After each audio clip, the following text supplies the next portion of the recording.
Hello, everyone. This is On the Radar. This is a series where the Minnesota Spokesman-Recorder highlights Black creatives in Minnesota.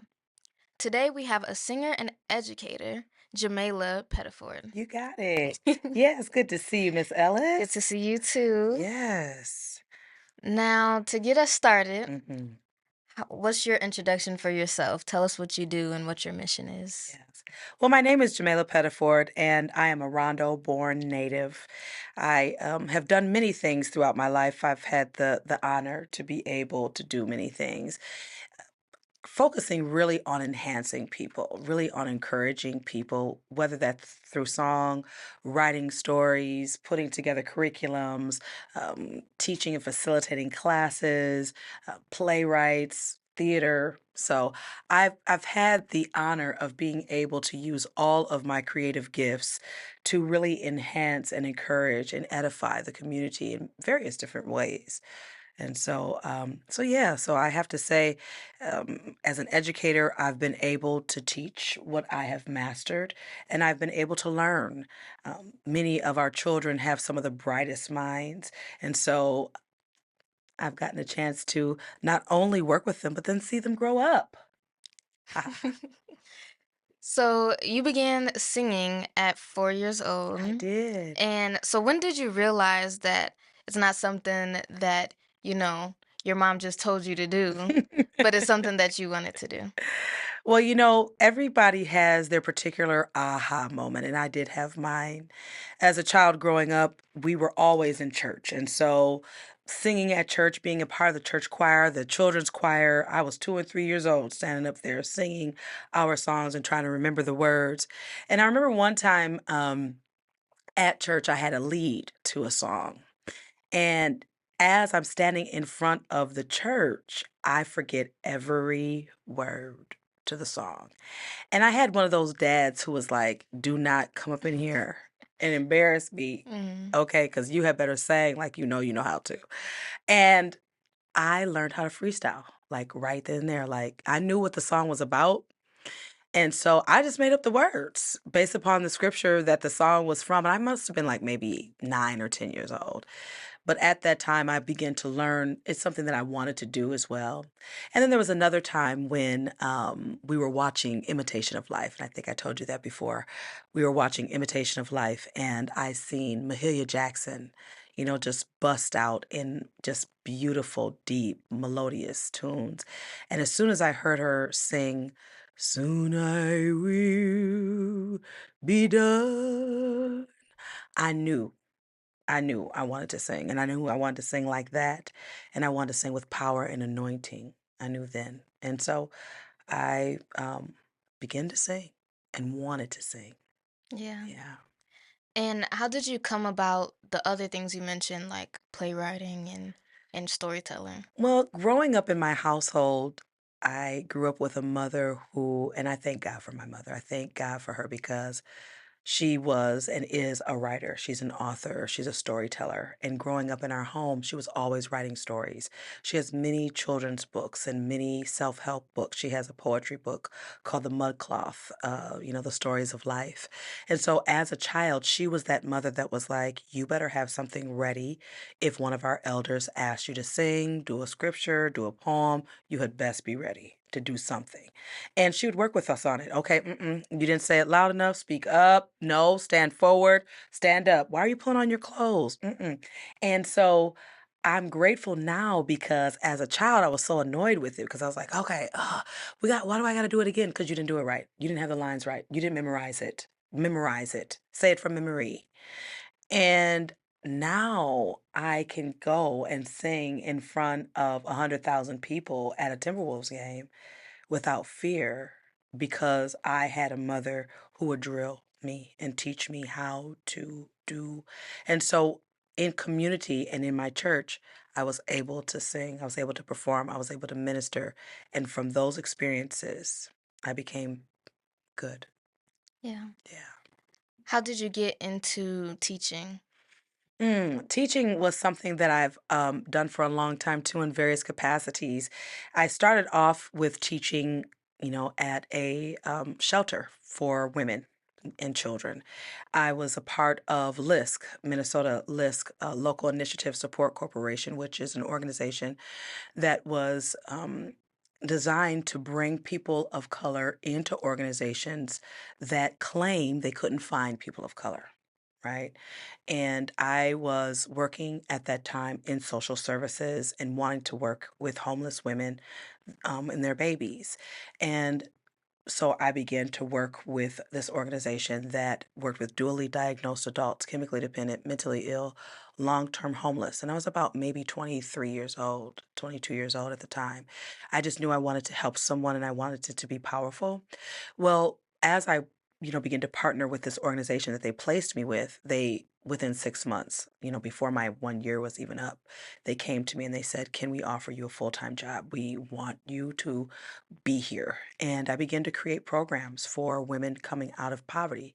And I began to write particular programs that were based in theater and performing arts and storytelling to help our women to really change their mind about themselves and to see themselves in a different way. And it was very successful, very successful. They had never had any employment numbers over 25%. I maintained about 78% for about 7 years. And it was very, very beautiful. And I learned a lot about myself. I learned a lot about our community. I learned a lot about generational poverty.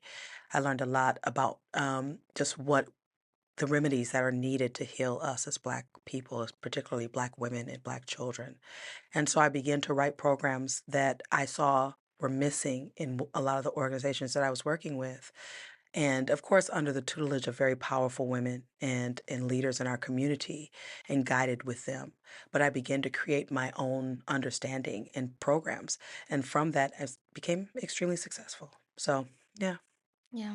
And so some of your programming with theater, hmm you said was very beneficial. hmm How did incorporating theater and the arts help who you were teaching mm in a way that, you know, hmm programs outside of that didn't? Okay. Well, theater and performing arts is very culturally specific. We, as Black people, unapologetically are storytellers, are beautiful, expressive people who are not we are not we don't function in the way that you're just to sit down for 8 hours and learn something. That's not our modality. We are up and moving about. We are communal, we're relational.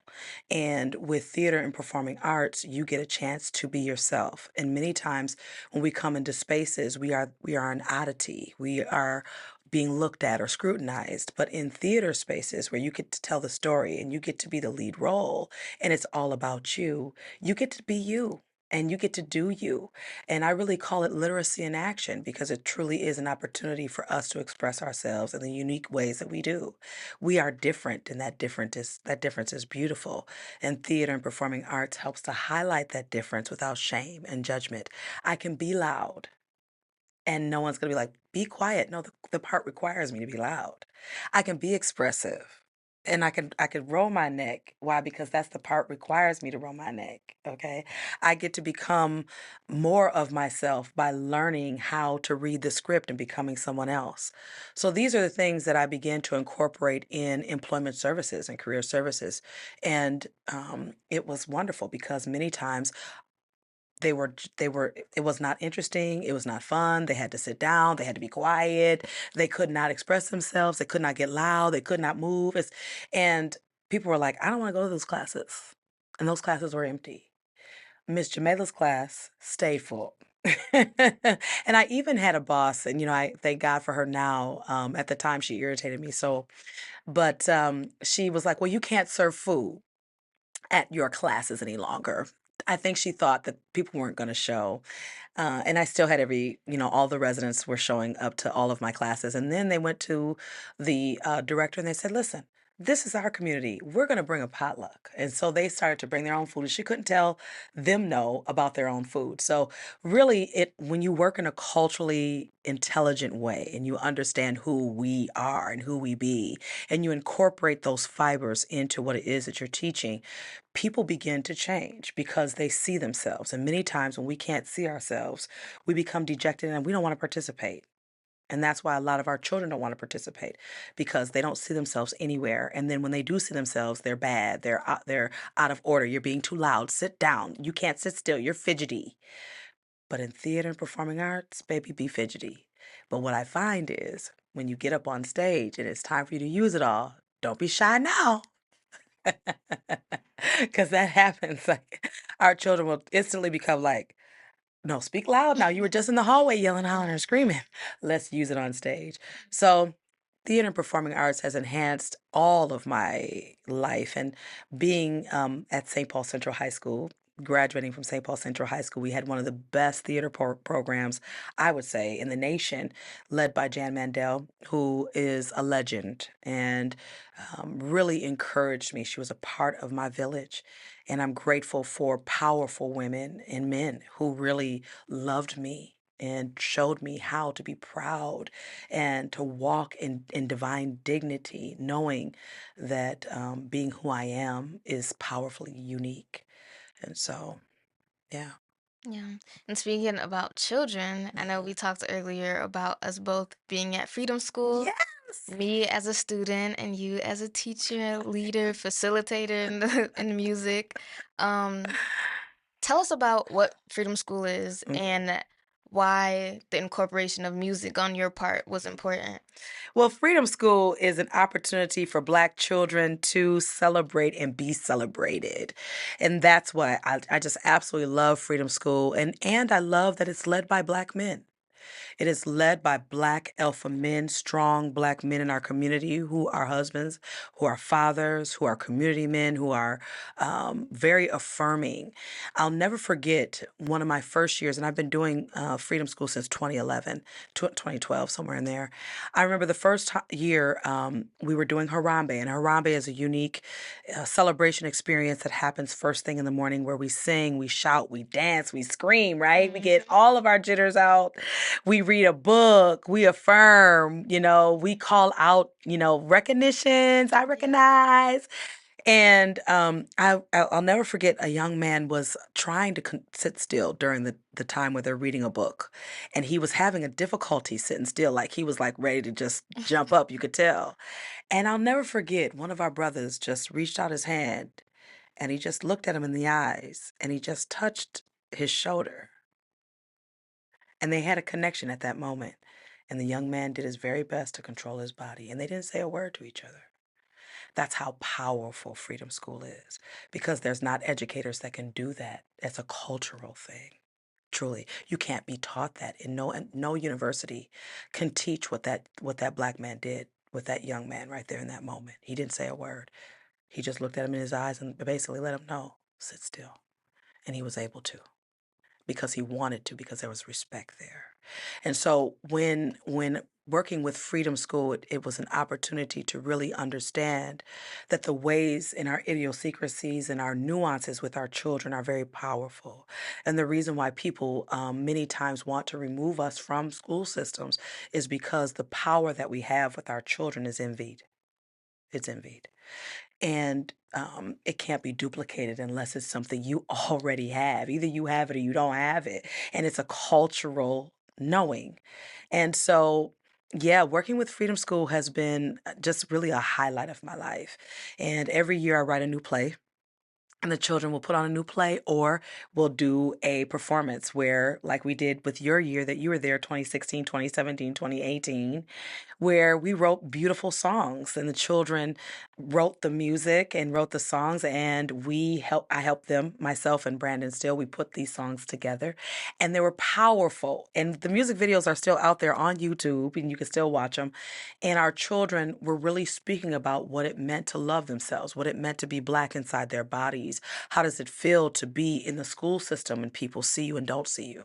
How you're to be invisible, and so working in that capacity really brought out the best in our children. And now I see them all the time. They're in choirs like known Minneapolis, and they started off writing songs with me at 12 and 13 years old. So you can see your work pay off through the growth of children. And now seeing you, when I saw your face, I knew you. But I knew you at 12 years old, and now you're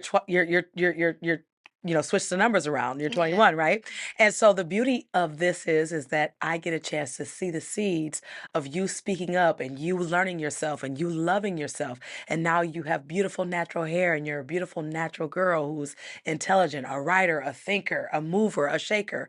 Those are things that really make me happy. I could almost cry to know that I was a part of something that it will continue long after I'm gone. And that to me is what education is. That's what Freedom School is really enhancing our children in such a way that they want to be great on their own, that they want to be somebody special, and they have everything that they need. And if they don't, I'm here. Yeah. You know, we're here as educators. And so Freedom School, if you don't have your children in Freedom School, get them signed up now. They're looking for you. So, yeah. Yeah. Thank you. Yes. Um, and I do remember at the end of the summer when we have our, what is it called at the I end? think it was like our Harambe celebration, Yeah, but it was like we're our putting on finale. the finale, and we're putting Yes. on a performance. We're looking at our outfits, and it's like we're backstage, and then that was a good experience with being in the arts and seeing ourselves in the arts. Mhm. And then it always started in the morning with Harambe. Mhm. And you said something earlier about one of the songs we performed, something Something inside inside. so Oh, strong. yes. Tell the listeners that story. Well, something inside so strong is a powerful proclamation of how you've been done wrong and how you are required to overcome it.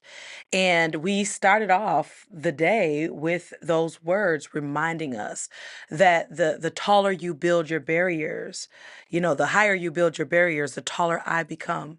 The more you chase my rights away, the faster I will run. You can't deny me. You can decide to turn your face away, but it's no matter because there's something inside so strong. Something inside so strong, even though you're doing me wrong, so wrong. And you thought that my pride was gone. But oh no, because there's something inside me that is so strong. And when our children can recite these prophecies over themselves throughout the entire summer, the hope is that when they go into spaces that feel oppressive and that feel very that are lacking their cultural understanding and identity, that they'll be able to draw on all of the beautiful affirmations that we gave them all summer long, reminding you, baby, there's something inside of you strong. You're gonna have to try, and it doesn't matter if your teacher doesn't like you. You're not there for them. You're there to learn. So make your teacher work by teaching you. Get good grades in that class on purpose. Do well. Have your mama call up to that school and make that teacher stay after school to work with you. Why? Because there's something inside me that's so strong. It doesn't matter if you like me or not. I will do well. And that's what's beautiful about Freedom School. Yeah.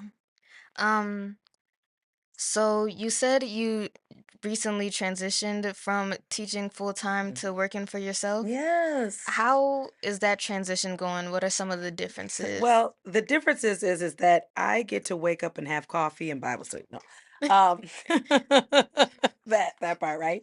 And my day is my own.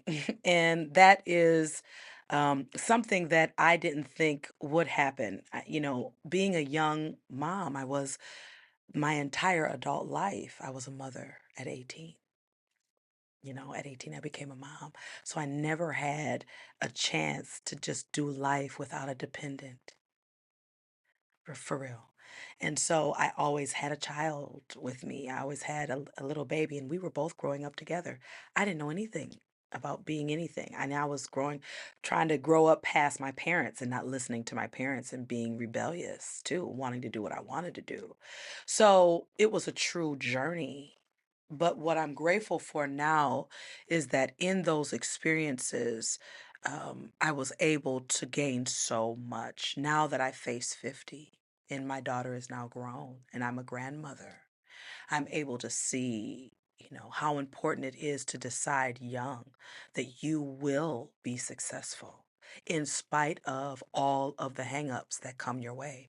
Being a single mama was tough. It was difficult. And I wasn't the best at it either, because life was challenging because I didn't know anything and I was trying to figure things out. And yet I'm grateful.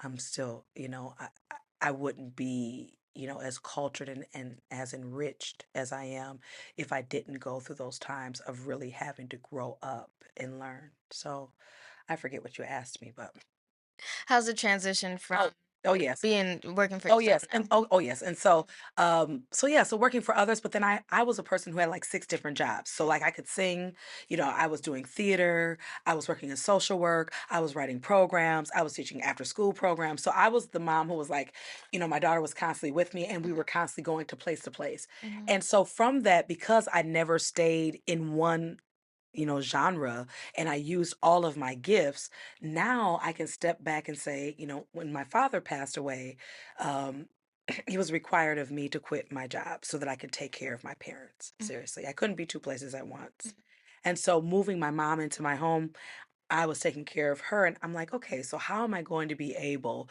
to make things happen while caring for my mom? And all of the different great things were already coming to play. I was already writing programs. I'm already been facilitating. As I said to you before, I was working with your uncle, Tommy Ellis. I mean, he was working at the YWCA St. Paul. I began to run the program at the YWCA St. Paul under Ramsey County. I became the boss and then leading in the programming from contracting. So I already was doing certain elements of it in various different ways, from being hired to sing and doing different contracts and whatever not. So stepping into now doing it for myself has turned into like, okay, I can do all of these different things. I don't have to stay within one realm. mhm, And I want to say to everyone out there and to our young people as well, you should have four money streams.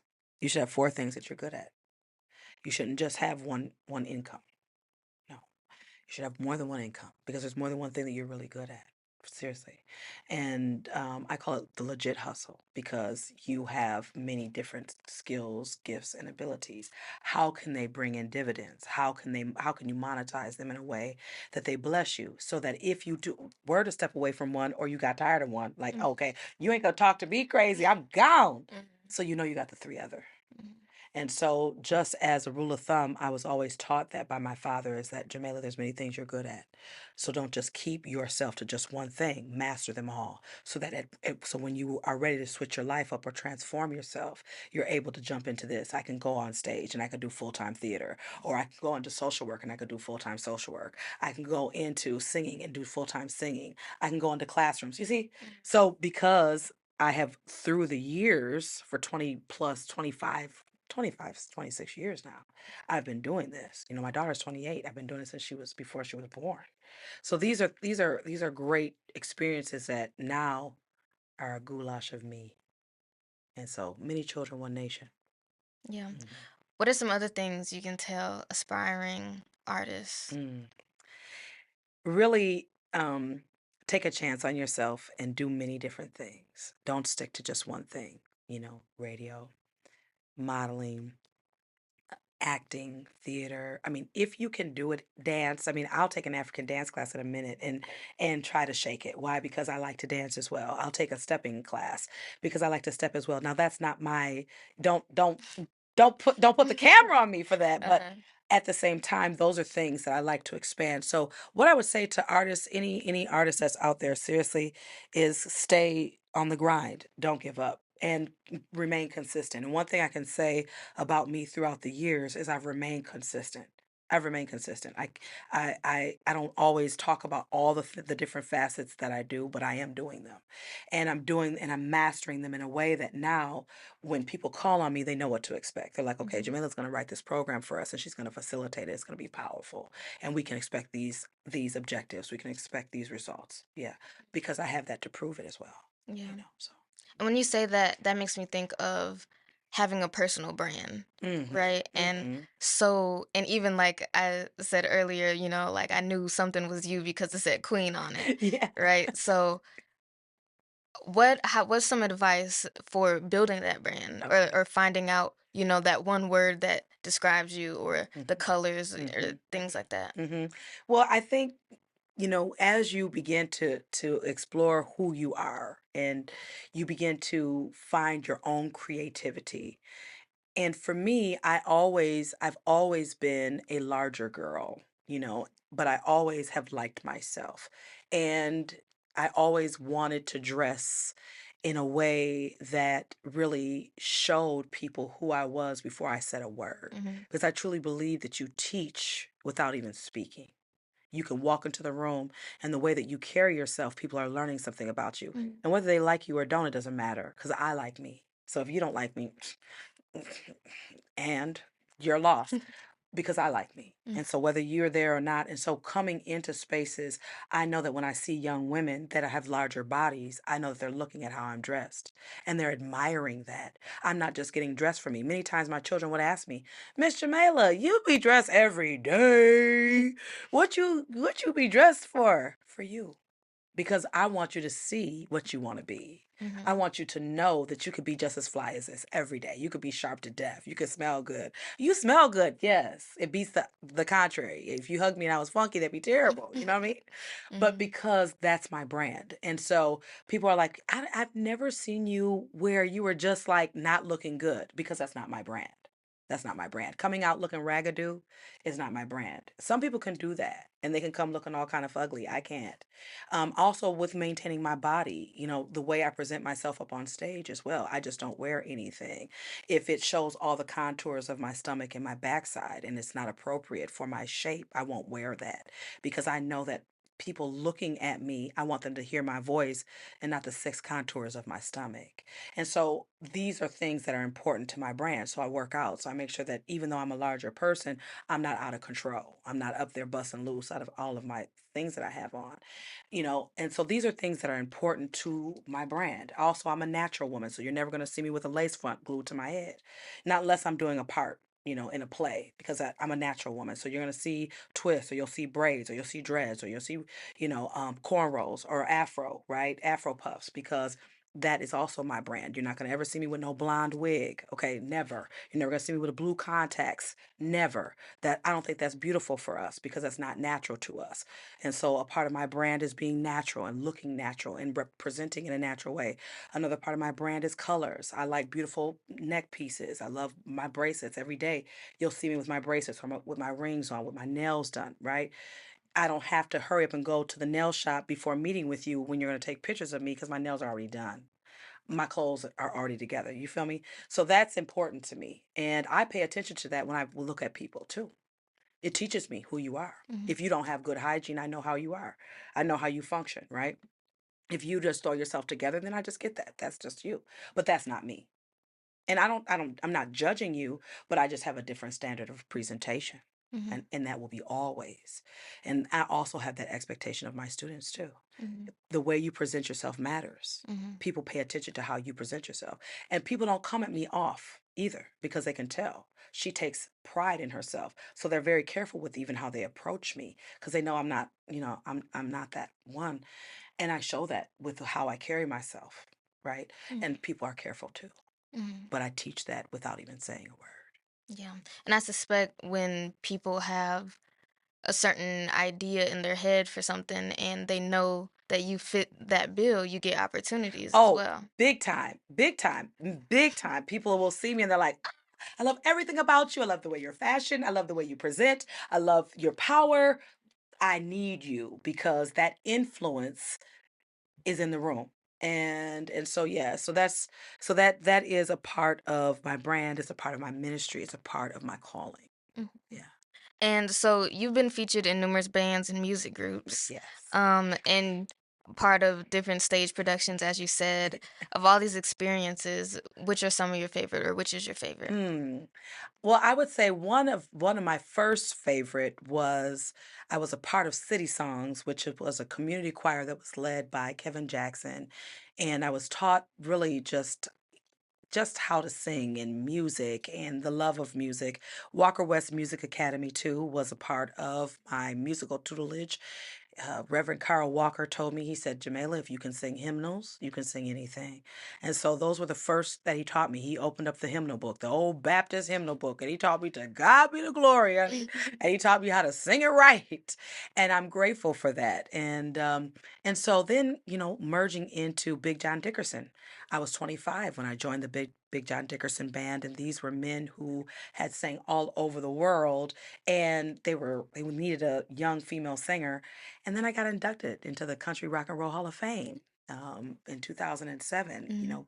just purely off of working with them and traveling around with them, So I have to say, really, I've had some really great experiences and opportunities to do some really fun and great things. And so it's really hard to pinpoint all of them, but I would have to say kind of my musical travels have been really the highlight for me. Yeah. Hmm. And I know you've talked about the influence of your family and Hmm. of church. Hmm. How else has Minnesota and Rondo um influenced you and shaped you as an artist? Well, growing up in Rondo, some of the best singers and musicians in the world, I truly believe. I grew up with I didn't know any black men that couldn't play the piano or guitar or pick up a drum that didn't know how to play an instrument. I mean, almost all of the bands that I've been in, they were all led by black men. Every single instrument was played by a black man. That's unique, and what I also love about being from Minnesota is that some of the most interesting people, Black Minnesotans are some of the most interesting people. And in the Rondo community, we really came from marriage, two-parent households, and we went to church on Sunday, and if someone passed away, you brought spaghetti, you brought a pan of chili, you brought lasagna. We sat and we cried with you. We all came to your house. We brought a butter cake, okay? I'm so grateful because I really met some of the greatest people in the world. And then expanding to Minneapolis as a child in junior high, Prince used to have at Glam Slam, he would have a day for youth. If you got nominated by your teachers, you would go to Glam Slam and have, a party. And so for 3 years in a row, I got nominated by my teachers. And so I met Prince 3 times in a row at Glam Slam, and he knew my parents. He knew the Pettiford family, and so I have to say, I really was some of the most brilliant intellects like Mahmoud El-Kate. I mean, some of the most brilliant educators like Josie Johnson. And I mean, when I tell you some of the greatest were a part of my village, from Deb Montgomery to Nathaniel and Vicky Davis, I mean, I could just name some of the greatest intellects that were surrounding me, that loved on me. Tony Carter, the mother of Melvin Carter, our past mayor, she would pick us up from school and take us out. I would sing Mahalia Jackson. Melva would do Martin Luther King. Right? We didn't know that we were preparing for a bigger life, that I would still be out here singing and he would be out here, speaking and doing speeches and running for office. I had some of the greatest educators and people who truly loved me and adored me. And I'm grateful for that. And starting with my home, my mother and my father were some of the greatest parents I could have ever had. Seriously. My dad was very powerful and a no nonsense black man, but he was very militant and he made sure that I understood who I was as a girl, and understood a woman's place. I truly believe that that's important. Right. And so I was learning how to conduct myself as a young lady. I didn't interject myself in places I didn't belong. And I was taught that by my father, and I respect that even now, to this day, as a grown woman. I can interject myself in places, but my father taught me, back up, remain in your place.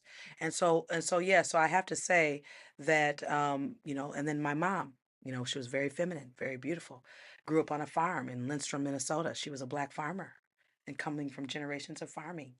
And so a hard worker, very creative. She was a flight attendant for Northwest. It was Northwest Orient at the time. So I have to say, I mean, I am grateful because I had some of the best be a part of my life, and I still get to see them now. To this day, I run into them. They kiss me, they hug me, they tell me they love me, they're proud of me. And so, I'm grateful. Yeah. So my childhood had everything to do with who I am and who I be, right now. And I have chills just thinking about just how wonderful I was loved. And then thinking about too, my grandparents built St. Paul, Cassaville Bullard.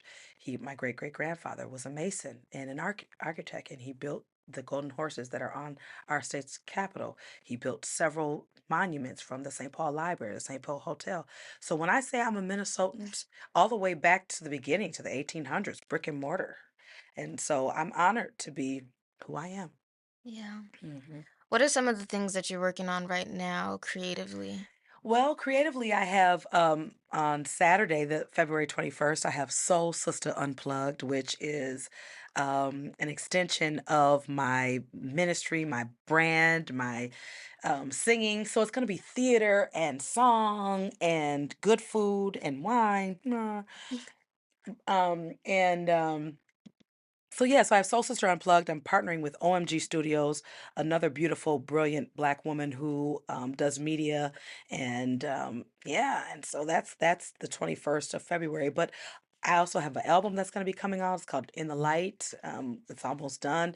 It's brilliant, Mm. and when I say some of the best Minnesota musicians are on my Mm.